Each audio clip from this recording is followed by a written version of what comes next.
My name is Stephen Selassie, and you are live on YALI TV. Well, YALI TV is the exceptional singular platform for leadership promotion and telling the African story, and specifically shedding light on the achievements, the impact, and the stuff that makes Africa have hope in the future.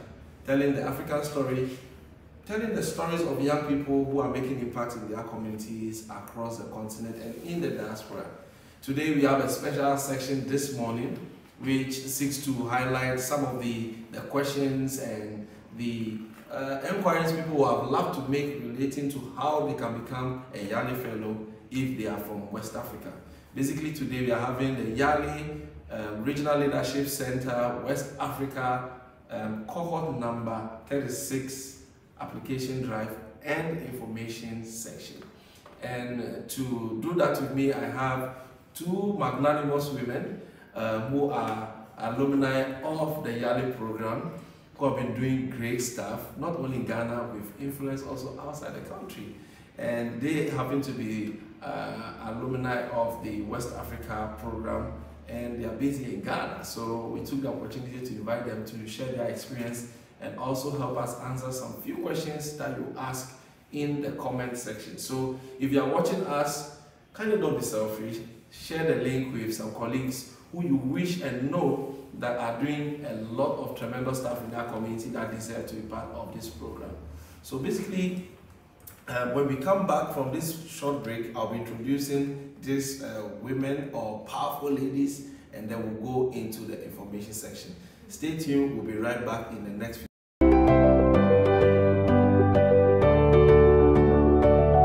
This is the YALI RLC West Africa information section, and I have with me two wonderful ladies. On my immediate right, I have Rita Bella Esionam Gablo. She is an alumna of the West Africa program, and she's here with us. I'll not say much about her because I'm going to be talking to her. You're welcome. Thank you. It's good to have you here. Same here. The last time we met was on the YALI experience, right? Yeah. And I mean, really inspired many people. You don't to know how many people joined the program because of you. Wow. It's good to have you here. Thank you. And on my far right, I have Accra Danso. It's good to have you here. Nice meeting you once again. Yeah, the last time I saw you, you were running for alumni association president. That is a different conversation. Okay. Let's finish with It's this good one. to have you here. Nice meeting I know she's been very instrumental in the establishment of the first recognized alumni chapter in the West Africa region, and she's been tremendously well. She'll be telling us a little bit about herself. So let's get into business. Kindly tell us who Accra Danso is. What do you do? I don't even know why you started with me. I mean, there's okay, so like Selassie said, I'm a fellow, a proud alumni fellow. YALI, I was part of YALI Cohort 6 awesome. virtual, and it was one of the most insightful experiences of my life. I say that proudly and without second thought. Currently, I work with the Ministry of Foreign Affairs. I'm a civil service person. I also engage in communities, a lot of outreaches, and I am the creative director, the executive director of Retail Africa and then Girl in Need Initiative. Retail Africa is a youth platform that seeks to bring youth across the continent and discussing things that impede youth development across the continent. So it's a large platform that has more than 54 representatives from across the continent doing impressive, massive work through dialogues and conversations. So today I'm here with Selassie and Bell, and we are going to discuss the RLC information session for you, so you know exactly what to put in your application so you stand out for this cohort. Awesome. That was very brief. She's a full package. Rita Bella, tell us a little about herself. Wow us. Okay. So don't hide something. Tell us everything. My name is Peter, the last name I work with NADMO and I run a charity, No Limits Charity Organization. That's my passion. I love to serve my community. So No Limits is a non-profit that supports the education of vulnerable children in Jamestown and also empowers teenage girls through vocational skill training. I'm also a YALI alumni Cohort 10, and we are here today to also encourage other young people out there to apply and also gain more experience as we did when we entered the house. Thank you. Amazing. I mean, these two ladies here are very, very experienced, and you finished that was in which year was that? 2017 or 2018? 2018. 2018. And you finished in 2017. Yeah. So between now, that time and now, there has been a lot of attainments. What would you say have been some of your key attainments in this period, Kakra?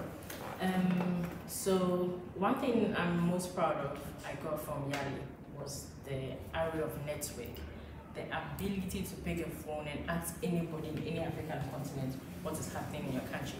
And they feel the need to share with me because we communicate on that level. Awesome. You know, I'm always updated what's happening. And the fact that you can work with them, like I'm doing this project, can we do another version in your country? And like, of course, just give us a manuscript and we do it. That is like the most insightful thing I didn't even know the experience would give me that much exposure and network, but that's one thing I'm proud of. And it's to your credit when you say you went to YALI, people are like, oh, you must be smart. You know, oh, you went to YALI, what have you done for your community so far? There is that need and sense of responsibility bestowed on you because you went to YALI. You have to do something, and that sort of keeps you on your toe. Because people ask, you went to YALI, what have you done for the community in the last year and all that. So that is what I got from YALI, the fact that you always have to be on your toe in terms of impacting your community. And that's a very great privilege. Mr. Bella, I mean, after YALI, what will you say has been that urge you got that propelled you from point A to now maybe point Y? Okay, so I would say I used to be like a very reserved person.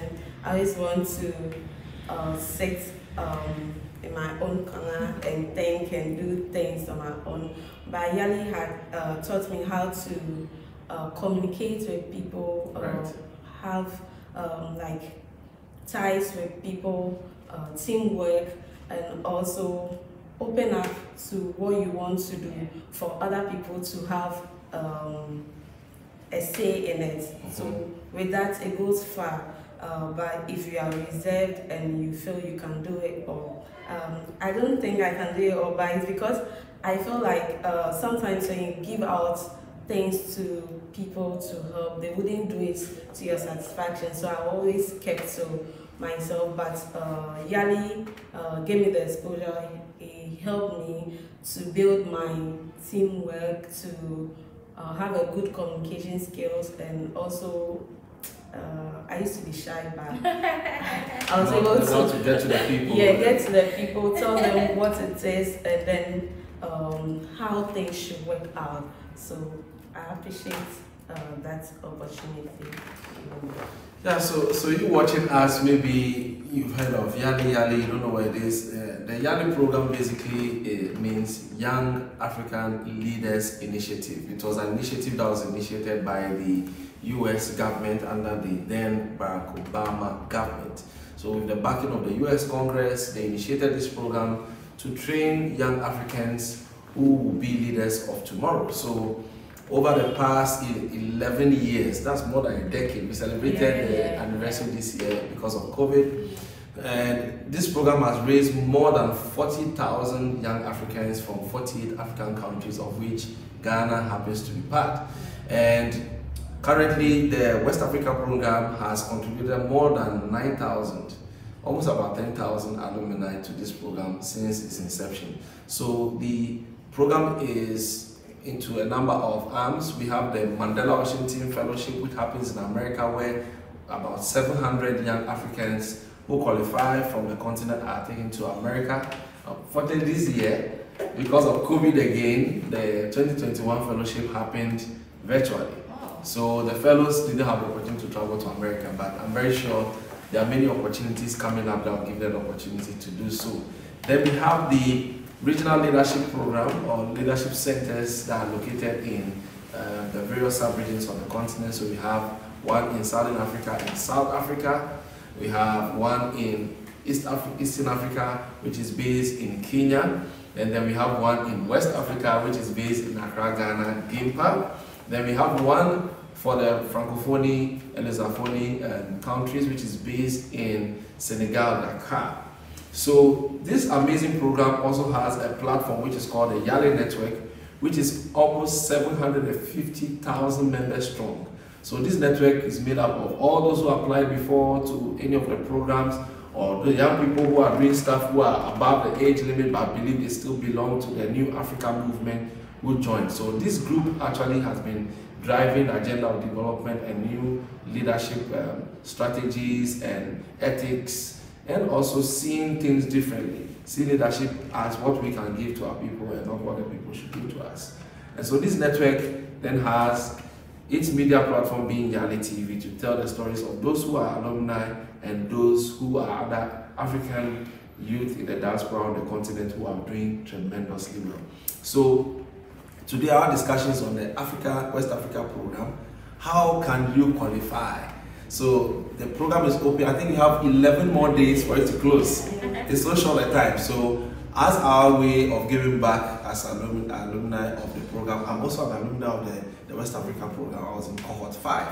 So we are here to share with you how you can be part of this extraordinary program. It has, how many tracks again? I don't want to take all the conversation. Yes? How many tracks? Help us. 3 tracks. 3 tracks, okay. Yeah, namely what? Maybe we should take one. Entrepreneurship. Yeah, entrepreneurship and business.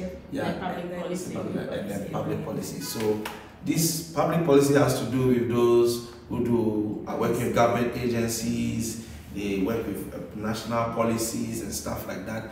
Then the civic leadership has to do with those who are working in the community engagement, civil engagement, community associations and groups, you know, recognized association, elevation groups and stuff like that. That's more of mobilizing community resources to achieve community solutions. And then we have the entrepreneurship, which has to do with the private sector, corporations, those who are entrepreneurs, who are having their startups, those who handle businesses. Maybe you don't have a company of your own, but you are at the forefront of handling the strategies of your company.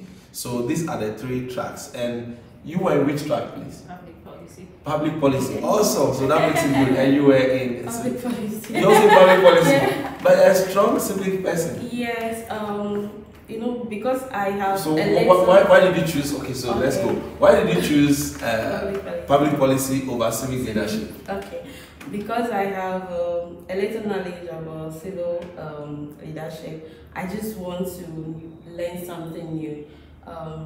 It's good to learn all the time. You shouldn't be stuck to one thing. Okay. I already have an idea there. I wish I could be there and learn more and better what I know.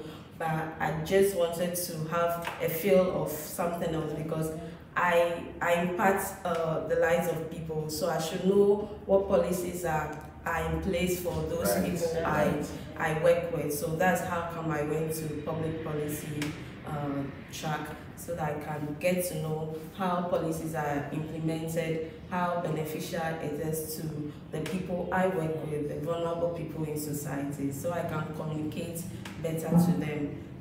That's awesome. With you, Kakra, what necessitated your choice of being there? So it's not so different Public from policy. business. I mean, I also have a civic background. We engage the people. It's one thing engaging people, and it's one thing understanding the impacts of the work you're doing. And that was what policy about. The ability to write policy, interpret policy, and communicate policy. It's something you don't really get in schools or universities. So when that opportunity presented itself, I said, why not? I mean, everything else I can learn from online, but policy, it would be better to do it. So yes. So that was my decision or my reason for the choice for public policy. So in a nutshell, we're going deeper into the information section. So if you are watching, this is the cohort 39 information section for the Regional Leadership Center application, which is open for the next 11 days. So if you are from Ghana, Togo, Burkina Faso, Ivory Coast, Liberia, Sierra Leone, Cameroon, Nigeria, which countries left? Then Gambia, you qualify to be part of this program. Usually select between 118 to 120. So do everything possible to be part of this group. Your life will never be the same again. Who qualifies for which track? Why should one choose maybe the civic track, or the public management track, or the civil leadership track, or the business entrepreneurship track? Who qualifies for any of those groups? I think you should take one. Okay, so I wouldn't really say you don't qualify. You should know what you want and your aspirations. Like I had wanted to do civil leadership because I work with the community, I impact lives, but because I have a little knowledge in that, I decided to do public policy. So maybe you should also say, okay, see what you are good at. Am I going into business? Am I going into the government sector? Do I want to learn about policies, how it's being implemented? Do I have to work with the community? So check yourself, know what you want, know how far you want to be in life, and then choose your track according to, because it will go a long way. If you choose a bad track, it may affect you because that's not what you actually want. So you shouldn't also choose a track because a friend of yours or a family you are going with is choosing same track. It's like you are choosing a life for yourself. So choose wisely. So it doesn't matter what you choose. You should choose according to what you want to be, what you intend to be. Amazing. Do you want to add anything to what she said? Yes, so the civic engagement, the civic leadership track is basically for people who want to community engagement, civil groups, entrepreneurship if you have any interest in pursuing your own private thing, whether farming, whether selling, whether clothing, fashion, entrepreneurship. And the public policy, like the name is basically for public policy planning and implementation. Doesn't really mean that you being in public policy makes the other ones inferior. Wherever you find yourself, it's a learning opportunity. There's a mass knowledge to adapt, so it depends on you. But your choice for the track should also be influenced, like she said, your career ambitions. I chose public policy because of my career ambitions, so then that was my reason for choosing it. If you feel civic engagement is what you're doing, what you see yourself doing in the long run, you may want to pursue it. You may have an idea of what the program is, but whatever you learn in class, trust me, is new. So there's nothing like, I have a little knowledge, so let me try something else. No, you may want to pursue exactly that. Okay. There's still so much for you to learn. But if you feel that maybe communication and public civic engagement is good, but you want to attach policy to it, of course, why not? In the end, it's more about the other part of the application. Okay. What you put there, what motivates you, what you see yourself doing, that will actually is what will influence exactly you. Where we're going next. So it doesn't really matter because you chose civic or entrepreneurship or public. It is what you put in your intent and how substantive that is. That will be the reason why you choose it. Mind you, if you are watching, these applications are very rigorous, very, very engaging, and you need to give a lot of information. For example, if you are someone who doesn't like writing, you need to learn how to write. And one thing that I have learned being part of this application, of course, I also applied for the Mandela Fellowship. One of the key things that you need to know about is to ensure that you tell the assessor or the person who is going to assess you a lot about yourself. There's no need for you to be modest. You need to be honest and be bold and braggadocious. You need to brag. Because it's a selection. Because imagine you have applications over 18,000, 20,000 applications coming and you are choosing maybe 180. So it means you have to really tell the story about yourself. You need to be very circumspect. You need to tell details. I mean, what makes you unique?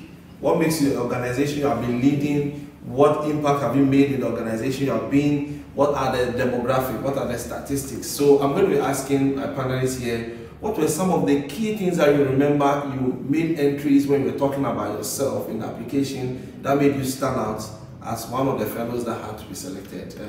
Kakra. Okay, so the application gives you a very limited number of words. It says specific, between 6 to 7 lines. Tell us about yourself. And this is the first perception of the judge of you, right? So imagine you have 10 years of work experience in civil engagement or public policy, and you have 7 lines to explain to them why you should be paid. It tells you in a particular format to write it in third person. Okay. So your name, so you're supposed to address it as maybe Danswa has 10 years of work experience. No, you don't say I am. You write in third person. And that is why Celeste said, you really need to think about what you're putting down on paper. I always tell people that rush through the process, look at all the questions, preferably write them down, answer them before you actually start your application, because some of the questions will put you on the spot. You really have to think about what you're writing. So I remember the question was, what is your motivation? Why should you be selected for the program? It says write in third person. Tell us your name, what you've done, and what you do with the program. Literally, day of this, but how you put it. So it is not just I'm into children or I love children. Everybody loves children. Why should we consider you out of the 2,000? What is that unique thing that you have done that stands out? So I remember I had spent some experience, some days in the northern region before applying for the fellowship. So at the beginning, I just went straight. That's my involvement in a rural community, sleeping in a summer hut for 14 days, barely taking a bath, living the real life of the people. It is what has motivated me the most to apply for this fellowship. Wow. And that's just how I got in. I mean, it could be other things, and don't really lie. Be factual, be sure of what you're saying. It is the passion you put in it. And then you can tell when you read the application, this is somebody just saying something to get in. And this is somebody who is really passionate about it. So tell us, that's one experience, that one exposure you got that was like, okay, this is it. This is what I'm passionate about. This is what gets me into it. So be careful what you're writing. Don't be tempted to say so much. I have a degree in this. This was my favorite lecturer. My pet is called this. You have to tell us about yourself. But what makes you stand out of the 2,000? So let's just keep it moving. So that's just my take on it. And one thing, I was one time an assessor, I think somewhere in either 2017, I was an assessor. And one of the things that we noticed was people don't get to tell their stories well. Yeah. People are lazy about telling their stories. So you realize when you go online to check, so we do fact checking as well. So if you say you were in this, that, we go on social media, we go on Google, we go on some other platform, I'll not share details. And then we use it to check whether you actually are who you say you are. You realize somebody has so much, they've done so much, but they didn't actually talk about themselves. So if you're applying for this program, if you're an entrepreneur, let us know what companies you have worked in the past. In the application, let the assessor see the qualities you have brought on board the organization or how you started. Maybe you started an organization from the very scratch and now you are employing 10, 20 people and you are been able to make so and so revenue. That's what will make us know you stand out as an entrepreneur or as a civic leader. Maybe you did a community project that impacted over 100 people in the community, or you brought water into a community that people used to go to the stream where animals used to fest with them as well. So let us measure your impact with demographics, state numbers. Let us know exactly what it is. I'm talking as though I'm still an assessor, but let the people who are assessing you get to see exactly what it is that sets you apart. Rita Bella, could you also share some few tips on what you think our applicants for this cohort should look out for? Okay, like applying? Yes, whilst they are making the applications. Okay, so whilst you are making the application, you should know that it's not just about you applying and then you'll be selected. There's going to be like an intense training before the selection. So you have an online training where you meet with other participants. There's going to be a lot of quizzes, there's going to be a lot of questions that you have to answer, and you always have to be on the internet. There's going to be an alert, so you come on and answer questions. You have to be think out of the box, because they won't think as like great leaders, people who will effect change makers. So you always have to be there, think about what you intend doing, and be honest with it. And when you are always honest with what you intend doing, I think it's consistent. So they will know that yes, you are a serious leader and whatever you are saying is true and you know what you're about. Read a lot, and then always read what your other colleagues, the submissions they put across when you are being selected, and then you also find some things that are similar to your to whatever you want to do. Yes. So that will also help. So that's basically what you are going to do. There's going to be a lot of tests, there's going to be a lot of questioning that you have to answer, so be prepared for that. One amazing thing that a lot of people tend to forget is that this is a competition. It is not just because you apply and you go through. I know a lot of impact makers who have tried this application numerous times.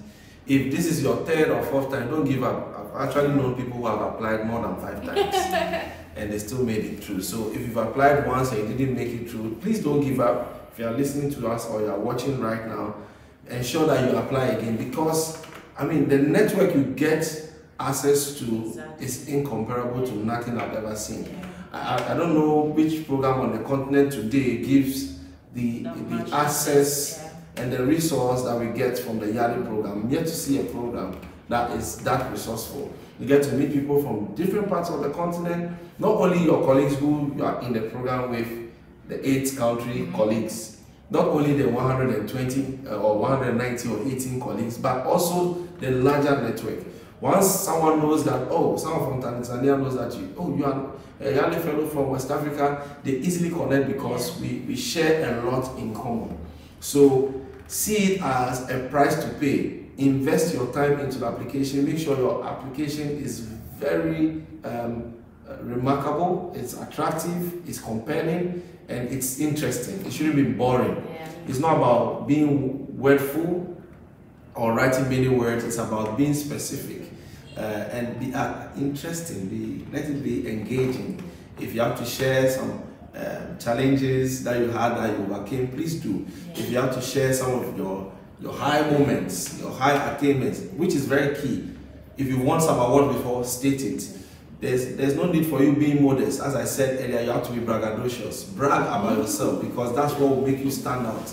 And one of the things is that there are some people, when they ask them for it, there's a question, will you be available for the training? They say, oh, I'll be busy. You are technically out of the program, because we want people, that the YALI program wants people who are available for the period of the training, which may be a month or more. If they add a virtual, it may have some few weeks, and then you have the physical if we open up, if the center opens up. So it's very critical. There was a lady I knew, she went through the whole program. During the interview section, they asked me, will you be available for the training program? She said no, and in the middle, I'll be busy. They took her out, even though she was qualified. And up to now, she has never been able to make it through. I'm very sure that if you're an organization that is forward-looking and human resource development oriented, if you qualify and you give them a notice that you'll be away for a month, they should be glad you're part of this program. This program has, the West Africa program has the government of Ghana supporting it, and all the governments of the continent, especially 48 African countries, endorse this program fully. So I'm very sure that if you make a good case for yourself, of course there are some institutions that, especially private sector institutions, may not support you, but majority, maybe an ambitious 65% plus organizations will be very happy and glad you made it for this program. So in the application, when they ask you about your availability, honestly, I think you should go for it. It's not something you play games with. I think about 3 weeks or so ago, I think last month, we had a program where there was selection of fellows for it. There was one lady who qualified. They asked her, will you be available for the 2-day program? She said, no, I'll be away for 1 day, and that's how she was out of the program. So your availability for the program itself qualifies you to be selected. So be very mindful what you state in the application. You are still watching the YALI RLC West Africa Cohort 39 application information section. So if you have some comments, questions, go onto the live feed, into the comment section and drop it for us. So we have some comments here. We have Renee Dell. I don't know who's finding. He said, I can see my baby on set. I don't know who the baby is. Okay, so your fans are watching. Then we have Ebenezer Befi, says you are doing tremendous work. God bless you more. Then we have Susanna Terrani, says such powerful women making tremendous impact in their community. God bless you all. We have Zionlin Nana Nakwali. She said, my internet. If your internet is worried, don't worry. This program will be available after the live stream, so you can join as well. Then we have Mimi Danso. Is that yourself? No, that's not me. That's my sister. Oh, okay. So your twin sister, Mimi, your twin sister is watching us. She said, nice. And then Lemon Ansa said, where is Rita? So I think another fan of yours wants to see your face constantly. So Mr. Producer, make sure she is being seen on the screen. Then we have passionate, is it Buddy? Tom Zoom, powerful name. He says, Rita, you are doing well. So keep the comments coming. If you have more questions, if you have questions about the application, please don't hesitate to drop it in the comment section. I'd like to find out from you, what was that wow moment for you when you were in your cohort? You know, that moment that turned on a light. Yeah. For me, it was the fact that I got to hear the stories of other people, and I was like, wow, I thought I was like a champion. You know, yeah. When I heard the stories of other people, it really changed my mind, and I'll share with you what happened to me after. So what was that moment for you, and what was your reaction?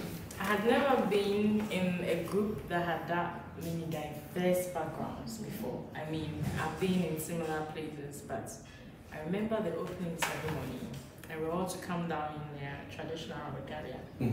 I'll cry as I'm about to talk about it. And that was one of the most beautiful things I have seen my whole life. I mean, the Gambia, Sierra Leone, Togo, Nigeria, just the diverse tradition, all walking down the hall. I said, so the continents can be this beautiful, you know. And then we go there, we had to make country presentations, and the pride, the energy, the representation of the youth. And that was when I decided to become a Pan-Africanist. I knew this is what I was talking about the whole time. And honestly, I was telling a lady this morning, everything I have been able to gain at this point of my life, I owe everything to YALI. The people, the stories they share, I mean, the background, the experiences, and you just sit and ask yourself, oh, all of us are in this same boat together, you know. And that was that awakening of Pan-Africanism for me. My love for Pan-Africa, my pursuit of Pan-Africanism is on that first day of YALI when I saw the passion, the emotion, the presentation of the youth in that common room. That was the light bulb I needed. Amazing. Rita, I mean, what was that tense switch moment from you? Okay. And then what was your reaction afterwards? Okay. So we all know that a lot of people say Nigerians are like aggressive.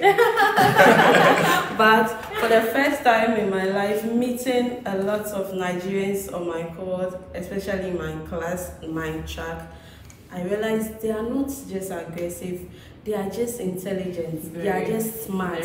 Because almost all the people who answer questions like Nigerians, and you can see they are almost always aggressive to answer every question. And they are Please, I'm a Nigerian fan. I will fight you. They are really learned, and I could see a lot of them are young doctors, young lawyers, and I was like, what are we doing in our country? Like, although our people are good, yes, 23, 22, and they are already and they are in court lawyers and they are doctors, and I was so proud of them, the way they are like, they are passionate about what they do, and I really loved Nigeria at that moment. And I wish I was a Nigerian, but I'm Ghanaian. I love to be Ghanaian. Yes, and I love the Gambians. They are really intelligent too. And they speak with passion, and they speak with some kind of film that I have never seen, you know.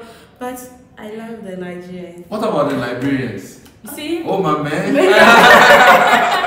Exactly. The Liberians weren't always the loudly represented, but immediately they stood up to speak. You just know, okay, all of us, let's just give them the way, you know. And it wasn't only the Nigerians naturally have a very strong representation. If you see a Nigerian, there's everything about them. Yeah. But I can say every country was fairly represented in terms of intellect, because of course, Liberia, everyone, Sierra Leone, the Gambia, everyone. Just that, of course, our brothers, my favorite people, Nigerians have a way of coming from, but you'll be surprised, very young people doing so much, and the kind of achievement. And I also think that is the mindset you go into the program with. If you precondition yourself that somebody said it's fun, let me go and have fun, you will miss the very essence of it. Yes, but that notwithstanding, you get there and you hear the impact people are making. If you don't stand firm, you'll be shaking a bit like, okay. So if you see that people who leave YALI, their lives are never the same. Of others course, leave and they become mediocre. Others leave and they get married too. You know, and there's all this debate. I mean, it's just a cultural thing. The jollof. I remember one time at dining, we were eating jollof for the first time, and the Gambians wouldn't have it. They want the kitchen to cook their own jollof, and then the Nigerians said, "How are you even competing with jollof? We haven't made a statement." You know, every time you have to eat a Ghanaian food, they're like, "Oh, why we not eating Ghanaian food and all that?" There was so much to share. The music.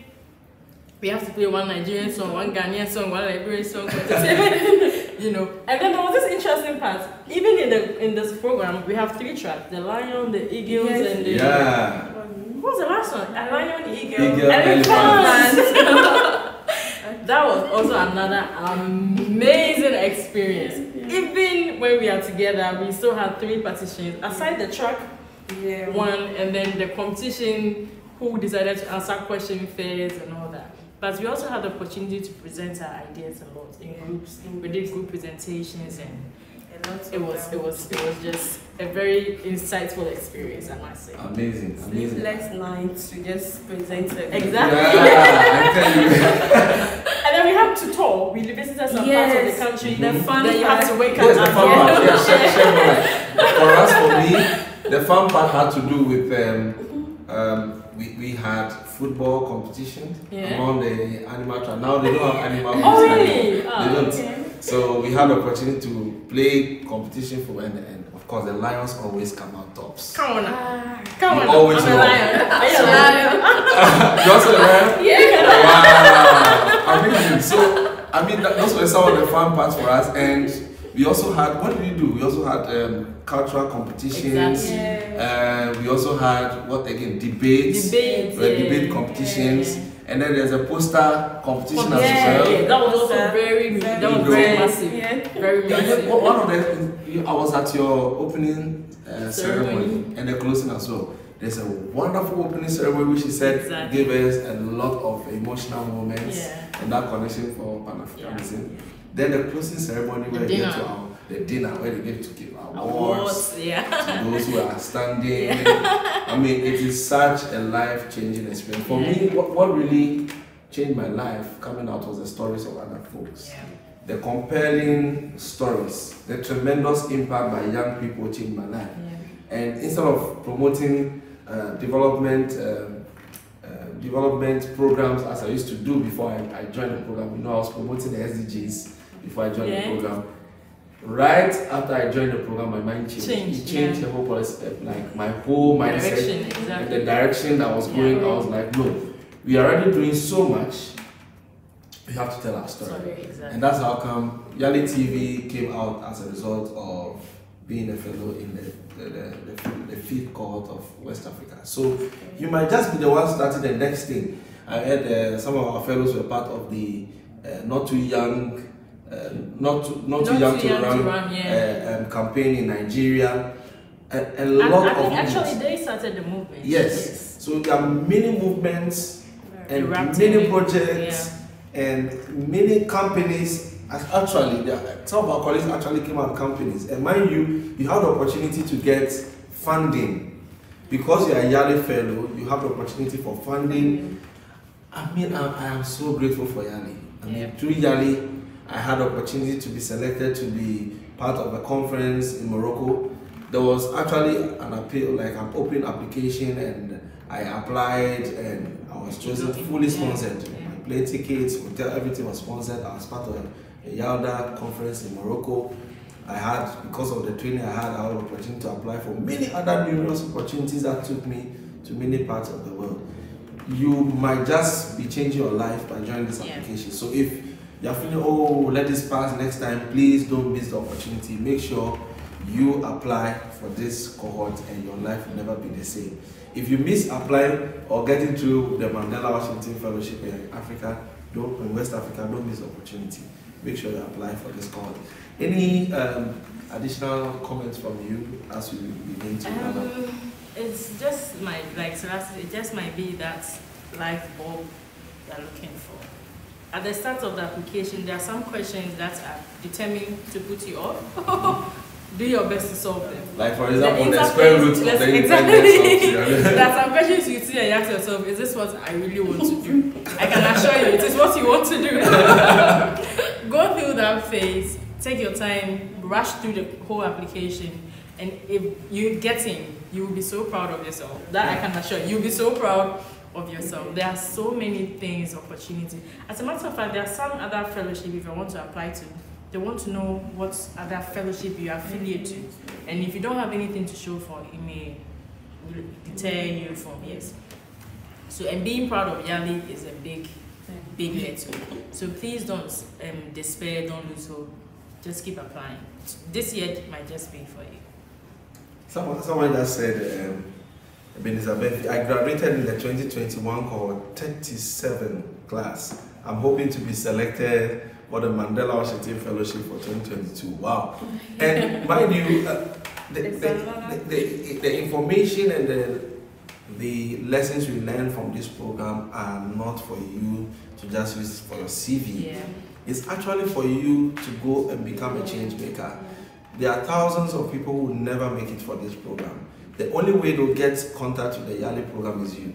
So you have become a mobile library of everything that has been taught during the program. So ensure and endeavor to be that light that will shine to other people, especially those in the YALI network, so I could share some of your lessons learned.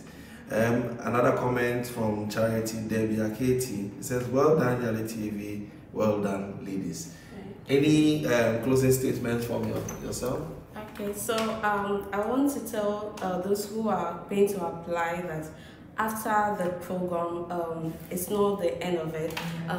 There's going to be either internship or a community service. So before you enter the training, you should have in mind where you intend working after the training or what you intend doing for your community if you've not started anything. So that's also a plus for you to get your certificate after the training. You need to work on that before you get a certificate. Without the internship or community service, you also have to put out your reports on the internship or the community service. So without that, if you don't submit the report on time, you wouldn't be graduated for you to be an alumni. So you can be a member of the YALI, a cohort member, but you wouldn't be an alumni because you've not graduated. So that's what I want to tell them. So they should put that in mind. As they enter, they should be planning towards that as well. Thank you. Amazing. So once someone is asking where can I get to apply, you go to www.yaliwestafrica.net, and then when you go there, you see the application portal pops up. You click on it, then it takes you to where you're supposed to go. If you want a specific, it is YALI West Africa and that's KNACK.com. That's where exactly you can get the application portal. And then once you go there, it asks you to sign up, and then it asks you for your name, your email, your partner. You have to create a password for it to have access. Then it asks for your gender, your country, your date of birth. It asks for your phone number that they can get you on. Please put a number they can call you on, because there's that place or that part of the program where you are interviewed via call, WhatsApp, or any other platform. Very sure now they use Zoom. Then they ask whether you were previously applied before, and whether you were selected or not selected. And it asks there are two last questions that are very interesting. I will not give you the answer, but it's just for them to be sure you are really interested. It asks, are you human? What is the capital of Nigeria spelled backwards? This is a logic question. And of course the last one asks, are you human? What is the square root of Sierra Leone? Or what's the square root of Sierra Leone's independence? It asks you to write it in 2 decimal places. That is also another logic question. So if you want to really make it through, this is the first hurdle you have to cross. I wish I could share the answer, but I won't. It's just for you to scale the first point. Then it begins to ask you questions about yourself. It's going to be fun. It will take a lot of time. If you really have done self-assessment many times in the past, it shouldn't take you more than 30 minutes to finish. But it could just be that point where you begin to start writing about yourself. So as Danso shared, you pick the questions, you write the answer, do the essays, go through very well. One tip I'll tell you, use online tools like Grammarly to help you to eliminate some basic grammatical errors. You put it back in there, and then your application should be ready. It's been such an interesting moment for us to share our journey with you, and I believe that you are inspired, and we'll get to see you in cohort 39, and most likely, let me see whether I have some more comments. Okay. We'll most likely be seeing you at either the opening ceremony, the closing ceremony, or your graduation. And welcome, you're welcome to join this family of impact makers across the continent.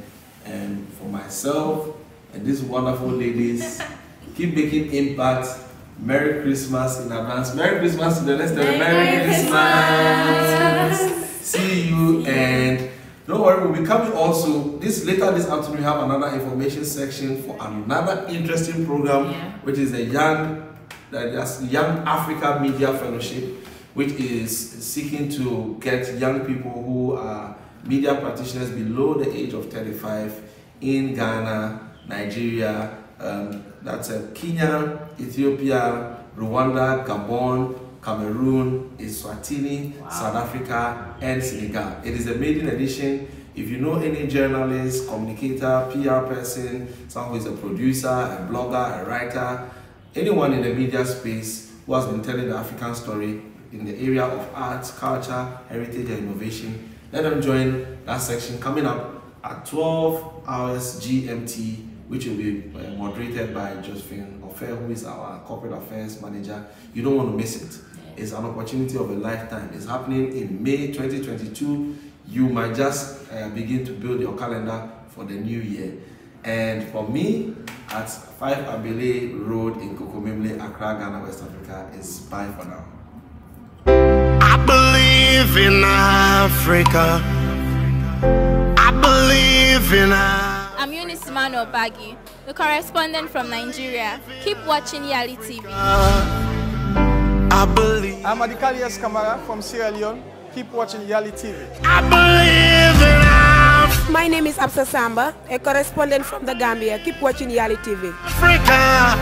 I'm Milam Leticia, correspondent from Cameroon. Keep watching YALI TV. I believe in you. It's your boy Eko Boche, corresponding from Ghana. Keep watching YALI TV. I believe in Africa. I believe in Africa.